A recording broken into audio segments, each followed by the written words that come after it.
ما خودمون ندیدیم بچه جان، لیکن پدرامون دیدن، بیویامون دیدن، بابامون دیدن، نقل میکنن، نقل کردن استوریای گذراندگیشون دوره جنگ یک دهشت گذراندگی. آرزو میکنیم که دیگه همون روزا را فرزندای ما نبیروی ما نبینن بچه. توییم برای توف میدونی ها امی جنگ رفت اشتراک جنگ ده بسیار جنگ ویران شده بوده در اونجا.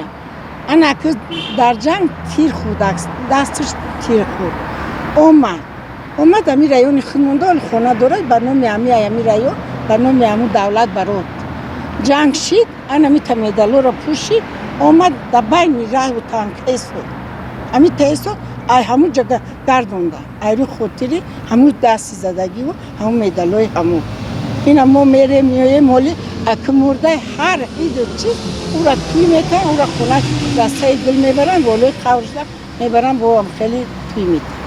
پدر من لطفالله عبدالفتاح اشتراکچی جنگ بزرگ وطنی در محاربه های کورسک محاربه اشتراک کرده. از همان وقت و این معیوبی درجه اول یک پاچه گم شدگی یردار شده در بیمارخانه ها رفته. به فکرم من وقتا 4 ساله بودم، سالهای 44 برگشته آمدن. ما خودمو از اسفره از ولایت لیلیناباد همان افسوس که من اون وقتا یاش بودم، درست اهمیت نمیدادم درباره کدام محاربه ها چخیل اشتراک کردن و یا چخیل مدال اوردینا گرفتگی.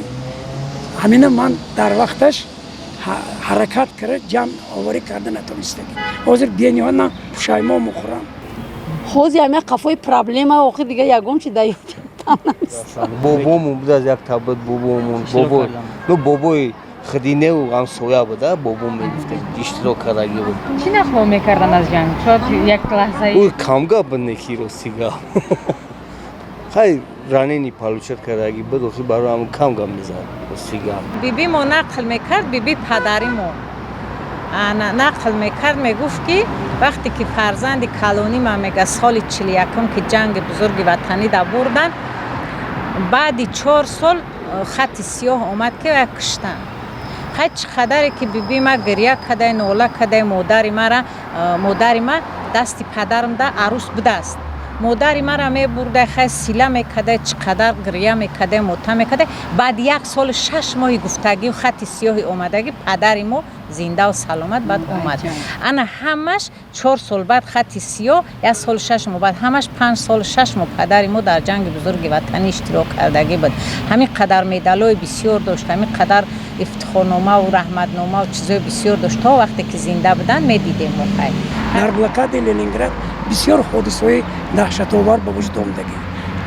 نان نبود، وای نبود، مثال امکانات زندگانی نبود در آن وقت. چندین هزارها آدم مرده رفتن. همونها من به حکایه میکردم که موش، گربه، کوچوک دیگر چیزهای خزنده و جوانده همشه خلق بیچاره ها خورده تمام کردگی. همون زنک من به حکایه کرده بودم که من سودین بودم، پسرم فتا گام میزدن، پسرم ما پگاهی همه به نگاه وای به نگاه نکرده کار به میرفتیم. خنوکی، گرسنگی از راه سمالات های نیمیس های فاشیستی بمب باران میکردن لنینگراد. هم به نگاه نکرده ما پگاهی خیست درس وای به میرفتیم کار. وقتی رفته ایستاده مرده و میدیدم مرده نو مرده شدگی سویه شده. همون میدیدم که یک طرفش آدم بریده گرفتگی برای خوردن.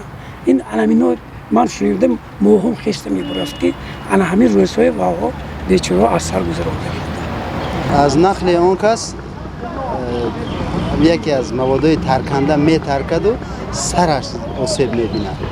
زخم کلان طوری سرش بود. هر باری که در برای جنگ نقل میکردن بعد وای بستگی بود سرش مونده اشارت میکردن که همین سر نیست و همون زخم باقی مونده از جنگ بزرگی.